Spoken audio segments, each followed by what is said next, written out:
जिंदगी में सफलता उसी को मिलती है जो इन बातों को दिमाग से निकाल देता है। वह बातें कौन सी है, वही हम आज एक रोचक कहानी के माध्यम से जानेंगे।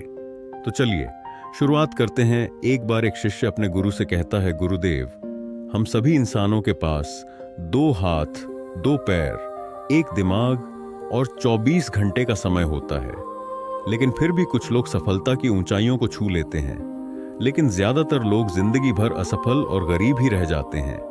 तो आखिर ऐसा क्यों होता है गुरुदेव? गुरुदेव ने मुस्कुराते हुए कहा, आदतों की वजह से आदतें हैं इंसान को सफल या सफल बनाती है। एक असफल और गरीब व्यक्ति जिंदगी भर ऐसी आदतों को अपनाई रखता है जिन आदतों को दुनिया के सबसे सफल और अमीर व्यक्ति जीवन की शुरुआत में ही छोड़ देते हैं। शिष्य ने फिर प्रश्न किया, वह ऐसी कौन सी आदतें न प्रिय है गुरुदेव, जिसे दुनिया के सबसे सफल और अमीर व्यक्ति जितना जल्दी हो सके छोड़ने का प्रयास करते हैं? गुरु ने थोड़ा गंभीर सा उत्तर दिया, आज मैं तुम्हें ऐसी 9 आदतों के बारे में बताऊंगा जो दुनिया के सबसे सफल और अमीर व्यक्तियों में नहीं होती, और अगर इनमें से कोई भी आदत तुम्हारे अंदर भी है तो उसे आज ही छोड़ दो। पहली आदत, जब कोई बात कर रहा हो तो वह उसे बीच में टोक नहीं। यह आदत दुनिया के लगभग हर सफल व्यक्ति में पाई जाती है कि वह सामने वाले को अपनी बात पूरी कर देने देते हैं, उसे कभी बीच में टोक नहीं।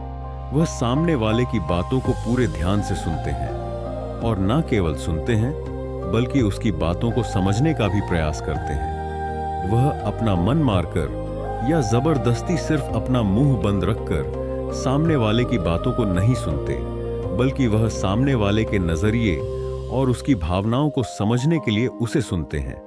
क्योंकि अगर कोई जबरदस्ती अपना मुंह बंद रखकर सामने वाले को सुनने का प्रयास करता है तो उसके अंदर घुटन होनी शुरू हो जाती है, और फिर वह अपने घुटन को कम करने के लिए फिर थोड़ी देर बाद हर बात पर लोगों को टोकना शुरू कर देगा। इसीलिए एक सफल व्यक्ति लोगों की बातों को ध्यान से सुनने को अपनी आदत बना लेता है, लेकिन ज्यादातर असफल लोग लोगों की बातों को ध्यान से सुनते ही नहीं, और अगर सुनते भी हैं तो सिर्फ सामने वाले की बातों का जवाब देने के लिए लोगों की बातों को ध्यान से ना सुनने और उन्हें बीच में ही टोक देने के 2 बड़ी नुकसान हैं। पहला, अगर सामने वाला कोई महत्वपूर्ण बात कर रहा है और हम उसे बीच में टोक देते हैं तो हो सकता है कि वह उस बात को ही भूल जाए, या फिर वह इसे अपना अपमान समझकर उस बात को बताए ही ना और हम एक महत्वपूर्ण सूचना से वंचित रह जाए। दूसरी आदत, सफल और अमीर लोग अपनी गलतियों, अपनी नाकामयाबियों के लिए किसी दूसरे को दोष नहीं देते। मैं सफल हो जाता लेकिन मेरी किस्मत ही खराब थी। आज मैं बहुत आगे बढ़ चुका होता, लेकिन मेरे माँ बाप ने मुझे ठीक से पढ़ाया ही नहीं। मैं कमाल कर देता, लेकिन मेरे घर वालों ने मेरा साथ नहीं दिया। यह जो दूसरों पर आरोप करने की आदत है, यह व्यक्ति को थोड़ी सी खुशी तो दे सकती है, यह उसके घमंड को ही बढ़ा सकती है, लेकिन अंततः यह व्यक्ति को असफल बनाकर रखती है। ज्यादातर लोग अपने आलस्य, डर और निकम्मेपन को छुपाने के लिए दूसरों पर आरोप तो लगा देते हैं, लेकिन अंदर ही अंदर उन्हें पता होता है कि सच्चाई कुछ और ही है। लेकिन जो सफल और अमीर बनते हैं वो अपनी गलतियों और सफलताओं की जिम्मेदारी खुद लेते हैं और उनसे सीखकर आगे बढ़ जाते हैं। तीसरी आदत, सफल और अमीर लोग कभी भी खुद के बारे में नकारात्मक नहीं बोलते और ना ही खुद से नकारात्मक बातें करते हैं दूसरे लोगों को। उनके बारे में जो बोलना है बोलते रहे, लेकिन एक सफल और समझदार व्यक्ति कभी भी अपने बारे में ना तो नकारात्मक बोलता है और ना ही सोचता है, अगर नहीं हो पाया तो मैं असफल हो गया, तो मैं तो हमेशा गलतियां करता रहता हूं, मैं उसके लायक नहीं, मुझसे नहीं हो पाएगा, मेरी किस्मत ही खराब है। ये सारी नकारात्मक बातें जब कोई व्यक्ति जाने अनजाने में खुद से बोलता रहता है तो वह ऐसे मानसिक दलदल में फंस जाता है जहां से फिर वह बाहर निकल नहीं पाता।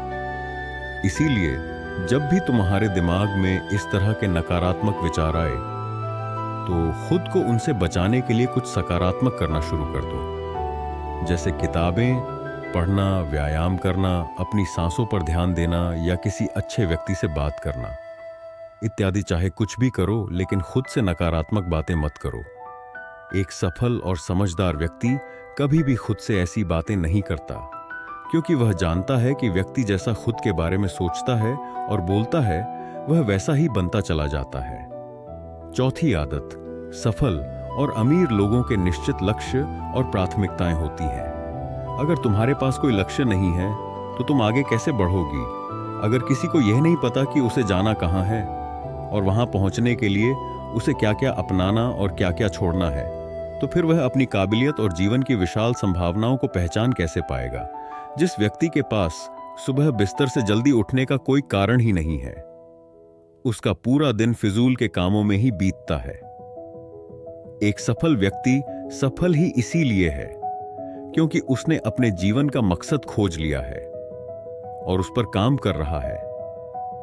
ज्यादातर लोग असफल ही केवल इसलिए हैं क्योंकि उन्होंने अब तक अपने जीवन का मकसद ही नहीं खोजा है, जो कि सफलता की पहली सीढ़ी है। पहली बात, हमारी सफलता हमारी सोच पर टिकी होती है, इसलिए हमेशा बड़ा सोचिए। दूसरी बात, अगर आपके पास करने की इच्छा है तो आपको और भी मिलता चला जाएगा, लेकिन अगर आपके पास करने की इच्छा नहीं है तो आपसे जो है वह भी छिन जाएगा जो अभी आपके पास है। इसलिए जो भी आपके पास है उसके लिए हमेशा ऊपर वाले की आभारी रहिए। और तीसरी बात, हमारी जागरूकता सबसे बड़ा रहस्य है जिसका उपयोग हम विचारों की शक्ति का उपयोग करने के लिए कर सकते हैं। गुरु ने आगे कहा, पांचवी आदत, जो भी इस दुनिया में अपनी मेहनत से सफल और अमीर हुए हैं वह दूसरों की इज्जत जरूर देते हैं। एक सफल और कामयाब व्यक्ति कभी भी किसी की बेइज्जती या बुराई ही करता, जब तक कि कोई उसे ऐसा करने के लिए बहुत मजबूर ना कर दे। हो सकता है किसी के पास हमसे कम दौलत हो, कम ज्ञान हो, देखने में हमसे अच्छा ना हो, लेकिन इसका मतलब यह नहीं कि हम उसकी बेइज्जती करेंगे, उसे नीचा दिखाएंगे। चाहे वह घर का नौकर हो, छोटा बच्चा हो, कोई भी खादी या कोई भी हो, एक सच्चा सफल और समझदार व्यक्ति कभी भी उसे नीचा नहीं दिखाता और अपनी सामर्थ्य अनुसार उसकी मदद करने का प्रयास करता है। लेकिन बहुत से लोगों को छोटी सी कामयाबी मिली, नहीं कि वह अपने से नीचे के लोगों को छोटा महसूस करवाना शुरू कर देते हैं। इसलिए वह कभी भी जीवन में बहुत बड़ी सफलता हासिल नहीं कर पाते। लेकिन जो लोग अपनी मेहनत से कामयाब होते हैं, ऊपर उठते हैं, वह कभी भी किसी को छोटा महसूस नहीं करवाते। छठा काम, जो सबसे सफल और कामयाब लोग कभी नहीं करते, वह है टाल मटोल करना। आज के काम को कल पर टालना। अभी मन नहीं है, मौसम अच्छा नहीं है, रात में कर लूंगा, सुबह जल्दी उठकर कर लूंगा, कल कर लूंगा। इन सभी बहानों से सफल लोग कोसों दूर रहते हैं। वह बहानेबाज नहीं बल्कि कर्मशील होते हैं। काम को तुरंत खत्म करने पर भरोसा रखते हैं। वह इस बात को अपने अंदर बैठा लेते हैं कि जब करना मुझे ही है तो कल के लिए अपना मानसिक बोझ क्यों बढ़ाऊं, इसे अभी करके खत्म करता हूं। लेकिन जो असफल लोग होते हैं वह अक्सर काम को टालते रहते हैं।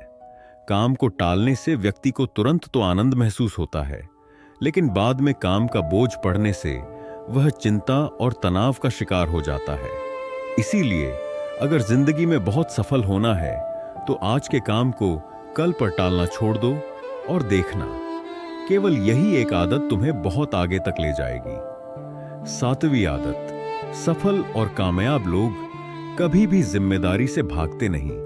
वह बहाने नहीं बनाते, बल्कि जिम्मेदारी को सहकर स्वीकार करते हैं और उसे सीखने व आगे बढ़ने का एक सुनहरा मौका मानते हैं। कहा जाता है ना कि समझदारी उम्र से नहीं बल्कि जिम्मेदारी लेने से आती है।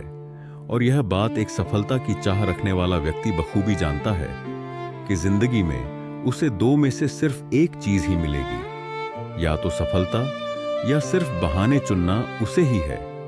और जो सच्ची सफलता की चाह रखता है वह हमेशा जिम्मेदारी को ही सुनता है। लेकिन जो असफल और नाकामयाब है वह बहाने ढूंढता रहता है, जिम्मेदारियों से भागने का शिकायत करता रहता है कि आखिर वह इस काम को क्यों नहीं कर पाएगा। और सच में उसकी यह मानसिकता उसे ऐसा ही बना देती है और वह जिंदगी भर असफल और परेशान ही रहता है। इसीलिए अगर जिंदगी में सफल होना है तो आज से ही बहाने बनाना, ताल मटोल करना बंद कर दो। 8वीं आदत कामयाब। लोग दूसरों की बुराई और उनसे बेवजह बहस करने से बचते हैं। पीठ पीछे किसी की बुराई करना और बात बात पर दूसरों से बहस करना मूर्खों की निशानी है, और यह आदत व्यक्ति को कभी भी आगे नहीं बढ़ने देती, क्योंकि ऐसा करके व्यक्ति बेवजह अपने बहुत से दुश्मन बना लेता है, जो उसकी सफलता की राह में उसकी बाधा बनते हैं, और जिसकी बुराई करने व दूसरों में कमियां निकालने की आदत है, वह ना चाहते हुए भी अपनी आदत से लाचार होकर उस व्यक्ति की भी बुराई करेगा जो सफल होने में उसकी मदद कर सकता था। इस तरह से वह खुद ही अपनी सफलता की राह पर एक बहुत बड़ा बाधक बन जाएगा। दूसरी तरफ जो लोग सफल और अमीर हैं, आम हैं, वह जानते हैं कि बेवजह किसी से बहस करना या बुराई करना अपनी ऊर्जा को नष्ट करना है, जिस ऊर्जा को वह दूसरे अच्छे कामों में लगा सकते थे। इसीलिए कई मौकों पर सफल और समझदार व्यक्ति सही जानकारी होने के बाद भी सामने वाले को सही करने का प्रयास नहीं करते और चुप रहते हैं, क्योंकि वह सामने वाले से बहस ने पढ़कर अपनी ऊर्जा और मानसिक शांति को बर्बाद नहीं करना चाहते। इसीलिए अगर अपनी सारी ऊर्जा को एकाग्र करके अपनी सफलता प्राप्ति की ओर लगाना है तो आज से ही लोगों की बुराई और उसे बहस करना बंद कर दो। 9वीं आदत। जो लोग सच में अपनी मेहनत से सफल और कामयाब होते हैं, वह मदिरापान, धूम्रपान और हर तरह के नशे से खुद को दूर रखते हैं। आखिर यह मदिरापान और धूम्रपान लोगों को देता क्या है? यह उन्हें कुछ समय के लिए हर तरह के तनाव और चिंता से दूर ले जाकर शांति अनुभव कराता है। लेकिन जो लोग अपने मकसद के प्रति समर्पित है, अपने लक्ष्य की तरफ पूरे एकाग्रता के साथ जुटे हुए हैं, उन्हें किसी बाहरी नशे की जरूरत ही नहीं है। उन्हें अपने काम में ही नशा आता है, अपने काम में ही शांति मिलती है। यह सब नशे तो उनके लिए हैं जो अपने काम को टालते हैं और मानसिक अशांति का शिकार हो जाते हैं। फिर उस शांति को वो ना सीधे पदार्थों से प्राप्त करने का प्रयास करते हैं, लेकिन वह वहां भी असफल ही रहते हैं। इतना कहने के बाद गुरु मौन हो गए और शिष्य की आंखों में देखने लगे। शिष्य समझ गया कि गुरु की बातें पूरी हो गईं, इसीलिए उसने गुरु को प्रणाम किया और वहां से चला गया। तो दोस्तों चलिए अब एक और सफलता से जुड़ी रहस्यमय कहानी की शुरुआत करते हैं। एक गुरु अपने कुछ शिष्यों के साथ एक जंगल के किनारे अपनी कुटिया बनाकर रहा करती थी। एक सुबह उन्होंने देखा कि उनका एक शिष्य अपने हाथ में शेर का एक नवजात बच्चा लिए उनकी तरफ भागा चला आ रहा है। यह देखकर गुरु समेत आश्रम के बाकी सभी शिष्यों को बड़ी जिज्ञासा हुई। वह सभी बड़ी कोतवाली के साथ गुरु के नजदीक आने का इंतजार करने लगे। गुरु के समक्ष आते ही उस हिस्से ने गुरु को प्रणाम किया और कहा, गुरुदेव, आज सुबह जब मैं जंगल में लकड़ियां काटने गया तो रोज की तुलना में थोड़ा अंदर तक चला गया। मैं वहां जंगल में एक झाड़ी को काटने ही वाला था कि तभी मुझे उसके पीछे से किसी के गुर्रा की आवाज सुनाई पड़ी। मैं डरकर वहीं एक पास की चट्टान पर चढ़ गया, लेकिन तभी मुझे उस झाड़ी में से यह नवजात शेर का बच्चा निकलता हुआ दिखाई दिया। पहले तो मुझे लगा कि शायद इसकी मां भी यहीं कहीं आसपास होगी, लेकिन बहुत देर तक इंतजार करने के बाद मैं समझ गया कि यह नवजात शेर का बच्चा अपने परिवार से बिछड़ गया है। कोई खूंखार जिस जानवर इस छोटे शेर के बच्चे को अपना शिकार न बना ले, इसीलिए मैं इसे यहां अपने साथ आश्रम ले आया। क्या हम इसे अपने आश्रम में अपना पालतू बनाकर नहीं रख सकते? गुरुदेव, गुरु ने कहा, यह एक खूंखार जानवर की संतान है और इसे अपना पालतू बनाकर रखना खुद के पैर में कुल्हाड़ी मारने जैसा होगा। या तो इसकी मां इसे ढूंढती हुई यहां तक आ जाएगी और हम सबके ऊपर खतरा बढ़ जाएगा, या फिर थोड़ा बड़ा होने पर यह खुद ही हमारी जान का दुश्मन बन जाएगा। और जिसे तुम कमजोर वह बेचारा समझकर उठा लाए हो, वह इस जंगल के राजा की संतान है और आने वाले समय में वह खुद इस जंगल पर राज करेगा। यह जंगल उसका घर है और तुम उसी जंगल में उसे सुरक्षित बता रहे हो। सभी शिष्य गुरु की बातों को बड़े ध्यान से सुन रही थी। गुरु ने आगे कहा, अगर कुछ अपनाना ही है तो शेर के इस बच्चे की बजाय शेर के गुरु को अपना हो, जिन गुरुओं की बदौलत जंगल का राजा कहलाता है। सभी शिष्यों ने एक स्वर में कहा, वह कौन से गुण होते हैं गुरुदेव? हमें उन गुणों के बारे में जानना है। गुरु ने मुस्कुराते हुए कहा, आज मैं तुम्हें शेर के उन 7 गुणों के बारे में बताऊंगा, जिनको अगर तुमने अपना लिया तो तुम भी एक राजा की तरह जियोगी। शेर का पहला गुण है एकांतवास, यानी एकांत में रहना। शेर जितने घातक होते हैं वो उतने ही शांत और गंभीर भी होते हैं। एक शेर को बकरियों की तरह झुंड में रहने की आदत नहीं होती, ना ही वह कुत्तों की तरह दिन भर भूख रहते, और ना ही उन्हें भीड़ की तरह बिना सोचे समझे किसी के पीछे चलने की आदत होती है। शेर एक बहुत ही ज्यादा गंभीर स्वभाव का प्राणी है, जो कि ना केवल अकेले रहना पसंद करता है, बल्कि वह अकेले रहने से डरता भी नहीं। शेर का अकेला रहना उसका अकेलापन नहीं, बल्कि उसका सिरप है, जो कि उसे बाकी जानवरों से अलग बनाता है। जब शेर शिकार नहीं कर रहे होते तो या तो वह अपने परिवार के साथ समय बिताते हैं, या फिर पहाड़ के किसी ऊंची चोटी पर शांति से बैठकर पूरी गंभीरता के साथ खुद में ही मग्न रहते हैं और अपने आत्मविश्वास व गरिमा को बनाए रखते हैं। उन्हें दूसरे जानवरों से बेवजह उलझने की आदत नहीं होती, और ना ही वह जंगल के दूसरे जानवरों से ज्यादा घुलती मिलते हैं। इंसान भी अगर शेर के इस गुरूर को अपना ले, यानी एकांतवास का पालन करे और एकांत से ना डरे, तो वह कुछ भी हासिल कर सकता है, क्योंकि एकांत ही वह समय है जब खुद को सबसे अच्छे तरीके से जाना जा सकता है। लेकिन अक्सर इंसान सामाजिक जीवन जीते जीते उसका इतना आदी हो जाता है, दूसरे लोगों पर इतना निर्भर हो जाता है कि फिर वह अकेले कुछ भी करने में सक्षम नहीं रह पाता और असफल हो जाता है। इसीलिए अगर तुम्हें शेर की ही तरह अपनी जिंदगी का राजा बनना है तो अकेले चलने की हिम्मत करनी पड़ेगी, अकेले ही मेहनत करनी पड़ेगी। शेर का दूसरा गुण है सिर्फ जीतने के बारे में सोचना। शेर ना तो जंगल का सबसे ताकतवर जानवर है, ना ही सबसे बड़ा जानवर है, और ना ही वह सबसे तेज दौड़ने वाला जानवर है, लेकिन फिर भी वह जंगल का राजा कहलाता है। क्यों? सिर्फ और सिर्फ अपनी सोच की वजह से। सिर्फ कभी भी अपने शिकार का आकार या उसकी ताकत देखकर डरता नहीं। वह जैसे ही अपने शिकार को देखता है, उसके दिमाग में केवल यही चलना शुरू हो जाता है कि मैं कैसे इसे हरा सकता हूं। वह एक बार भी इस बारे में नहीं सोचता कि वह भी हार सकता है। वह केवल जीतने के बारे में सोचता है। इसीलिए वह अपनी सारी शक्ति लगा पाता है और अंततः वही जीतता है। तो एक शेर को शेर बनाता है उसका जीतने का नजरिया। इंसान भी अगर शेर की तरह अपनी काबिलियत पर शक करना बंद कर दे और पूरे आत्मविश्वास के साथ अपने मन में जीत की सोच लिए लक्ष्य का पीछा करें, तो वह कोई भी लक्ष्य हासिल कर सकता है और बड़ी से बड़ी समस्याओं को भी मात दे सकता है। बस जरूरत है तो अपने नजरिए को बदलने की और एक जीतने वाले नजरिए रखने की। गुरु ने कहा, शेर का तीसरा गुण है सीखना।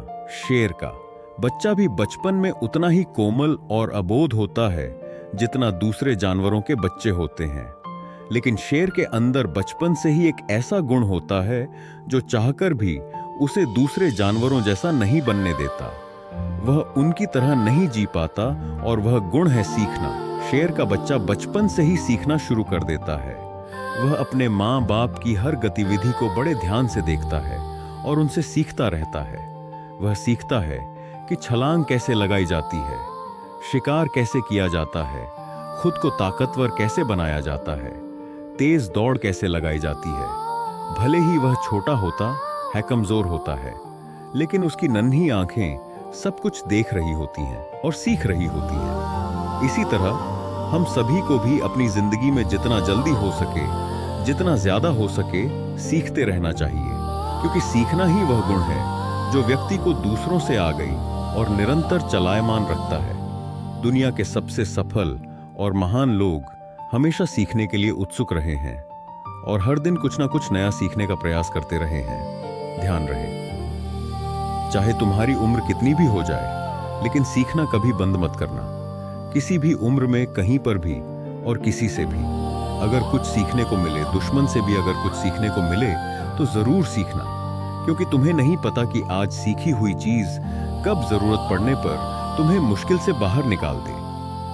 तो शेर का यह गुण याद रखना कि जब तक जीवन है सीखते रहो। शेर का चौथा गुण है धैर्य।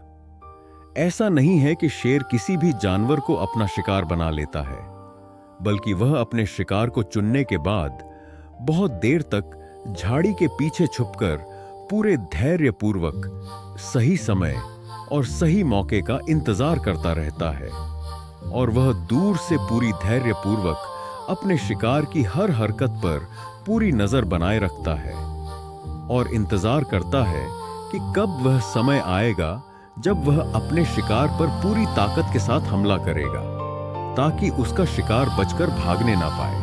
कई बार तो शिकार करने से पहले शेर अपने शिकार को घंटों तक सिर्फ ताकता रहता है, सही मौके के इंतजार में, और अगर कोई जानवर का झुंड भी उसके सामने से निकलता है तो वह ऐसे ही किसी भी जानवर पर हमला नहीं कर देता, बल्कि वह पूरे झुंड में से किसी एक जानवर को चुनता है और फिर अपनी पूरी ताकत वह योजना के साथ ही उस पर हमला करता है। वह तब तक उस जानवर पर ही नजर बनाए रखता है जब तक वह उसे अपना शिकार नहीं बना लेता। अगर शेर बिना किसी योजना और धैर्य के ऐसे ही किसी भी जानवर पर हमला कर देगा और अपने शिकार को चूक जाएगा, तो फिर उसे जंगल का राजा कहलाने का कोई हक नहीं। इसी तरह हम इंसानों के जीवन में भी धैर्य और योजना का होना बहुत आवश्यक है। अक्सर क्या होता है कि हम बिना किसी योजना के लोग जैसा हमें बताते रहते हैं, हम वैसा करते रहते हैं। फिर कुछ समय बाद हमारा लक्ष्य बदल जाता है और हम इस काम को छोड़कर कुछ और करने लग जाते हैं। इस तरीके से हम किसी भी लक्ष्य को हासिल नहीं कर पाते।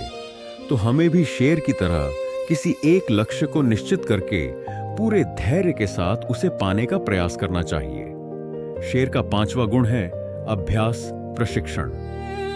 शेर को अगर कोई चीज शेर बनाती है तो वह है उसका लगातार अभ्यास करते रहना। जब शेर छोटा होता है तो वह अपने माँ बाप को शिकार करते हुए देखता है और उन्हें देखकर दूसरे छोटे शेरों के साथ शिकार का अभ्यास करता है। वे छोटे नन्हे से शेर इस खेल में ऐसे अभ्यास करते हैं जैसे वह एक दूसरे का शिकार कर रहे हों। जब शेर धीरे धीरे बड़ा बुरा होता है तो वह पहले छोटे छोटे जानवरों को अपना लक्ष्य बनाता, ताकि उनका शिकार करने के बाद वह दूसरे बड़े बड़े जानवरों का शिकार करने का अधिकार जता सके। प्रशिक्षण यानी अभ्यास ऐसी चीज है जो व्यक्ति को कुछ भी बना सकती है। एक ध्यानी भी हर रोज ध्यान के अभ्यास के द्वारा ही खुद के भीतर उतर पाता है। एक योद्धा भी हर दिन अभ्यास करने के बाद ही एक महान योद्धा बन पाता है। अगर किसी ने सही प्रशिक्षण लिया है, सही अभ्यास किया है, तो वह बड़ी से बड़ी चुनौती को भी बड़ी आसानी से मात दे सकता है। इसीलिए हमारी जिंदगी का एक बहुत ही अहम गुण होना चाहिए, और वह है अभ्यास। शेर का छठा गुण है निडरता। शेर भले ही जानवर का शिकार चुन चुन कर, छुपकर और मौका देखकर करता हो, लेकिन जरूरत पड़ने पर वह किसी से भी लड़ने के लिए तैयार रहता है। वह खुद की गरिमा और बादशाहत को बनाए रखने के लिए किसी के भी ललकार में पर कभी पीछे नहीं हटता और तुरंत उनका सामना करने के लिए तैयार हो जाता है, फिर उस जंग का परिणाम चाहे कुछ भी हो। लेकिन किसी भी लड़ाई को जीतने का जो पहला नियम है कि निडर होकर लड़ना, उस नियम का पालन करना एक शेर बखूबी जानता है। ठीक इसी तरह इंसानी जीवन में भी अगर इंसान किसी भी चुनौती से नहीं डरते, तब चुनौतियां हमसे डरना शुरू कर देती हैं। भले ही हमारे जीवन में कितनी ही परेशानियां हो, कितने ही दुखों ने हमें घेर रखा हो, कितनी ही मुश्किलें हम पर टूट पड़ी हो, लेकिन हमें पूरी निडरता के साथ उन चुनौतियों के सामने पूरे जोर से एक शेर की तरह दहाड़ना चाहिए। शेर की दहाड़ प्रतीक है निडरता का, कि हर एक व्यक्ति के अंदर होनी चाहिए। शेर का सातवां और अंतिम गुण है अपने लक्ष्य का तब तक पीछा करना जब तक उसे हासिल ना कर लो। जब शेर अपने शिकार को चुन लेता है तो सही समय आने पर वह अपने शिकार के पीछे पूरी ताकत लगाकर दौड़ना शुरू कर देता है। उस समय उसके दौड़ को देखकर यह यकीन नहीं होता कि यह वही शेर है जो कितनी देर से छिपकर अपने शिकार का इंतजार कर रहा था। शेर उस समय अपने शिकार के पीछे ऐसे भागता है जैसे ही उसके जीवन के अंतिम दौड़ हो। लेकिन अगर शेर किसी कारणवश उस शिकार को नहीं पकड़ पाया तो फिर उसमें किसी दूसरे शिकार को पकड़ने की हिम्मत शेष नहीं बचती, क्योंकि वह पूरी तरह थक चुका होता है। उसने अपनी पूरी जान झोंक दी थी उसी पर, लेकिन जब कोई इतनी लगन, मेहनत और एकाग्रता के साथ अपने लक्ष्य का पीछा करता है तो उसे वह लक्ष्य हासिल होकर ही रहता है। और शेर भी कुछ एक मौकों को छोड़कर अपने लक्ष्य को हासिल कर ही लेता है। हम इंसानों की जिंदगी में भी ऐसा ही होता है कि अगर कोई अपनी पूरी मेहनत और ताकत के साथ अपने लक्ष्य का पीछा ऐसे करता है कि अगर उसकी जान पर ही बना आई तो भी वह मेहनत करने से नहीं चूके, तो उस व्यक्ति को उसका लक्ष्य मिलकर ही रहता है। तुम्हें अपने लक्ष्य को निर्धारित करने के बाद एक शेर की भांति अपने लक्ष्य के पीछे हाथ धोकर पड़ना पड़ेगा, तब जाकर तुम लोगों को अपना मनचाहा लक्ष्य प्राप्त होगा। सभी शिष्य गुरु की बातों को बड़े ध्यान से सुन रही थी। गुरु ने अंत में थोड़ा गंभीर स्वर में कहा, जंगल में खाना तो सभी को चाहिए होता है, लेकिन शिकार हर कोई नहीं कर पाता और ना ही करना चाहता। जिंदगी में भी सभी को सभी कुछ चाहिए, लेकिन उसके लिए मेहनत हर कोई नहीं कर पाता। कुछ लोग ही कर पाते हैं और वही उसे हासिल भी कर पाते हैं। हमें अपने चाहने और मेहनत करने के बीच की दूरी को कम करना होगा। हमें शेर के सभी गुणों को अपनाकर निडर और एकाग्र बनकर अपने लक्ष्यों को प्राप्त करने के लिए कड़ी मेहनत करनी चाहिए। इतना कहकर गुरु चुप हो गए और इशारे से अपने उस शिष्य को जो शेर का बच्चा जंगल से उठा लाया था उसे वापस जंगल में छोड़ने के लिए बोल दिया और फिर सभी अपने अपने काम में लग गए। दोस्तों, मैं उम्मीद करता हूं कि यह कहानी सुनने से आपके जीवन में अच्छे बदलाव आए होंगे। आपको इस वीडियो से क्या सीखने मिला, ये कमेंट करके जरूर बताइए और अपने परिवार, दोस्तों या आपके करीबी इंसान के साथ यह कहानी शेयर करके उन्हें भी इस ज्ञान से परिचित करवाएं। बाकी अगर आपको यह वीडियो दिल से अच्छी लगी हो तभी इस वीडियो को लाइक कर देना, और आपने अब तक इस चैनल को सब्सक्राइब ना किया हो तो चैनल को सब्सक्राइब भी जरूर कर देना। आपका हर दिन शुभ हो और खुशियों से आपका जीवन भरा रहे। धन्यवाद। नमो बुद्धाय।